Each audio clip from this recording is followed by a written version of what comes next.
ദുബായിൽ കഴിഞ്ഞ ദിവസം അരങ്ങേറിയ കഥകളിയിൽ ഈ രംഗം കണ്ട് പ്രവാസികളും സ്വദേശികളും അത്ഭുതപ്പെട്ടു. അരങ്ങത്ത് കലാമണ്ഡലം ഗോപിയാശാനും നരിപ്പറ്റ നാരായണൻ നമ്പൂതിരിയും. ദുബായിലെ തിരുനോട്ടം എന്ന കൂട്ടായ്മയാണ് കാണികൾക്ക് അസുലഭമായ ഈ അവസരം ഒരുക്കിയത്. കലാമണ്ഡലം ഗോപിയുടെ കൃഷ്ണൻ, നരിപ്പറ്റ നാരായണൻ നമ്പൂതിരിയുടെ കുചേലനെ കാണുന്ന രംഗം. ഭാഷ, വേഷം, ജാതി, മതം എല്ലാം മറന്ന് കാണികൾ നിശബ്ദരായിരുന്നു.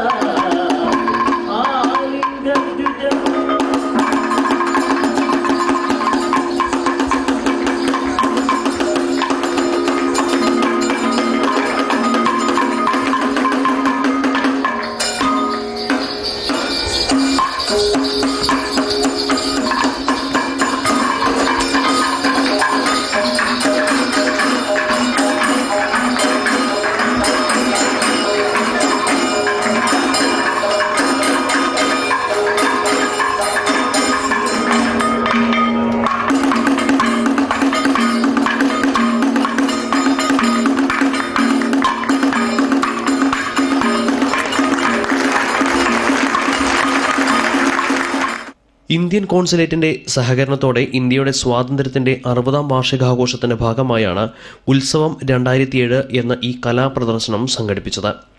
4 ദിവസങ്ങളിലായി 41 മണിക്കൂർ അരങ്ങുണർന്നു. 3 വേദികൾ. 29, 30 തീയതികളിൽ ദുബായ് കോൺസുലേറ്റിലും ഡിസംബർ 1-ാം തീയതി റാസൽ ഖൈമയിലും 2-ാം തീയതി അബുദാബിയിലും ഉത്സവം 2007 ജനങ്ങൾ ആഘോഷമാക്കി മാറ്റി.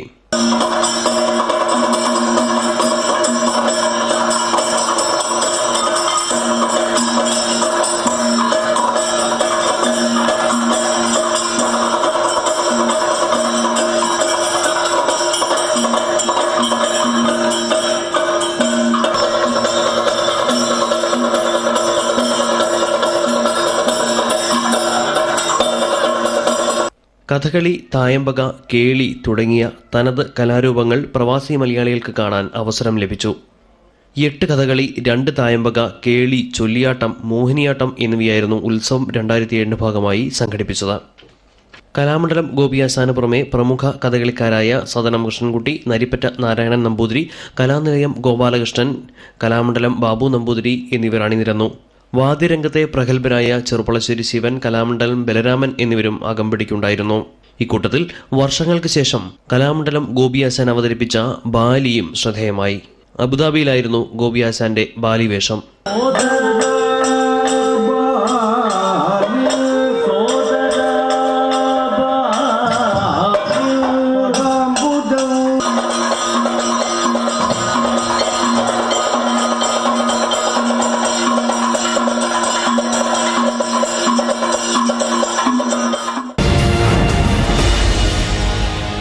ഈ തലമുറയിലെ മഹാനായ കഥകളി നടനാണ് കലാമണ്ഡലം ഗോപി.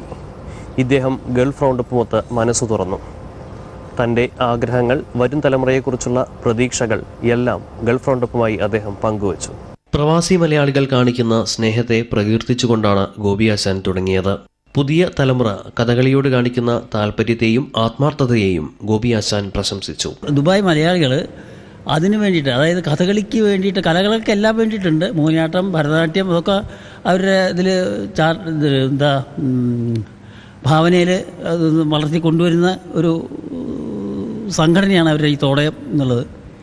അതിൻ്റെ കൂട്ടത്തിൽ തന്നെ പ്രധാനമായിട്ട് കഥകളിയെ സംബന്ധിച്ച് എത്ര വിഷമതകളുണ്ടെങ്കിലും അത് നടത്തണം എന്നുള്ളതും, നടത്തിയിട്ട് അതിന് വേണ്ട പ്രോത്സാഹനം കഥകളിക്ക് കൊടുക്കണം എന്നുള്ളതിലും അങ്ങേയറ്റം അവരുടെ മനസ്സ് വിപുലമായ രീതിയിൽ പ്രവർത്തിക്കുന്നുണ്ട് എന്നുള്ളതിൽ അങ്ങേയറ്റം സന്തോഷം തോന്നുന്നുണ്ട്.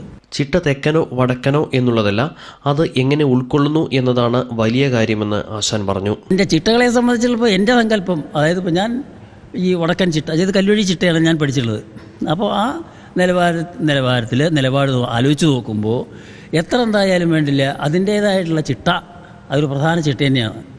അതായത് അഭ്യാസ ചിട്ട എന്ന് തന്നെ പറയാം. അങ്ങനത്തെ ഒരു അഭ്യാസ ചിട്ട ഉള്ളത് ഈ കലാമണ്ഡലം, കോട്ടയ്ക്കൽ, PS സംഘം, പിന്നെ ഇരിഞ്ഞാലക്കുട ഉണ്ണായി വാര്യർ സ്മാരകാലയം, ഇത്രയൊക്കെയാണ് ഇപ്പോൾ കാര്യമായിട്ടുള്ളത്. അത് ഈ ചിട്ടപ്രകാരം അല്ലെങ്കിൽ കഥകളുടേതായിട്ടുള്ള ചട്ടക്കൂടിൽ നിന്നുകൊണ്ട് പ്രവർത്തിക്കാൻ വളരെ ബുദ്ധിമുട്ടാണ്. പുതിയ തലമുറയുടെ അവസരങ്ങൾ, അതിനെപ്പറ്റി. ധാരാളം കലാകാരന്മാരുണ്ട് ഇപ്പോൾ. മുമ്പേ അത്ര അധികം കലാകാരന്മാരില്ല. എണ്ണാവുന്ന അത്ര കലാകാരന്മാരാണ് പ്രധാനമായിട്ടുണ്ടായിരുന്നത്. ഇപ്പോൾ അതിൽ കൂടുതൽ കലാകാരന്മാരായി. അപ്പോൾ എന്തുണ്ടെന്ന് വിചാരിച്ചിട്ടുണ്ടെങ്കിൽ ഇതിൻ്റെ ഈ സംഘാടകർ, നടത്തിപ്പുകാർ, അവർക്ക് ഏറ്റവും ഇഷ്ടപ്പെട്ട കലാകാരന്മാരെ വിളിച്ചിട്ട് പങ്കെടുപ്പിക്കുക എന്നുള്ളൊരു മനോഭാവമുണ്ട്. അപ്പോൾ അങ്ങനെയാകുമ്പോൾ എന്തുണ്ടെന്ന് വെച്ചിട്ടുണ്ടെങ്കിൽ കുറേ കലാകാരന്മാർക്ക് അരങ്ങ് കിട്ടാതെ വരുന്നുണ്ട് എന്നുള്ളത് സത്യാവസ്ഥയാണ്. അത് കലാകാരന്മാരുടെ ദോഷം കൊണ്ടോ വെച്ചാൽ തലയിലെഴുത്തിൻ്റെ ദോഷം കൊണ്ടോ അങ്ങനെയൊക്കെ വിചാരിക്കാൻ വയ്ക്കൂ. സംഘാടകരെ അതിൽ കുറ്റം പറഞ്ഞിട്ട് കാര്യമില്ല. സംഘാടകർക്ക് ഇന്ന ആൾക്കാർ വേണമെന്നൊരു നിർബന്ധക്കാരുണ്ട് ചില ആൾക്കാർക്ക്. ഏഷ്യാനെറ്റിന് അഭിമാനമായി മഹാനായ ഈ കലാകാരൻ്റെ ഈ വാക്കുകൾ. മലയാളത്തിലുള്ള വിവർത്തനത്തോട് കൂടിയിട്ടുള്ള കഥകളി TV ചാനലിൽ കൂടെ അവതരിപ്പിക്കൽ ആദ്യം തുടങ്ങി വെച്ചത് ഏഷ്യാനെറ്റാണ്. ആ ഏഷ്യാനെറ്റ് അതിൻ്റേതായിട്ടുള്ള സത്ത് മുഴുവനെ ഉൾക്കൊണ്ടും കൊണ്ട് തന്നെയാണ് ചെയ്തിരുന്നത്. പക്ഷേ മറ്റുള്ള ചാനലുകളൊക്കെയും ചെയ്യുന്നുണ്ടെങ്കിൽ പോലും ഇത്ര അധികം നിഷ്കർഷയായിട്ട് ചെയ്തിരുന്നില്ല. പക്ഷേ ഇപ്പോൾ അത് ചെയ്യുന്നുണ്ട്. ഈ തലമുറയിലെ ഏറ്റവും മഹാനായ കഥകളിക്കാരനെ അതിഥിയായി കിട്ടിയത് ഭാഗ്യമായി ഗൾഫ് റൗണ്ടപ്പ് കണക്കാക്കുന്നു.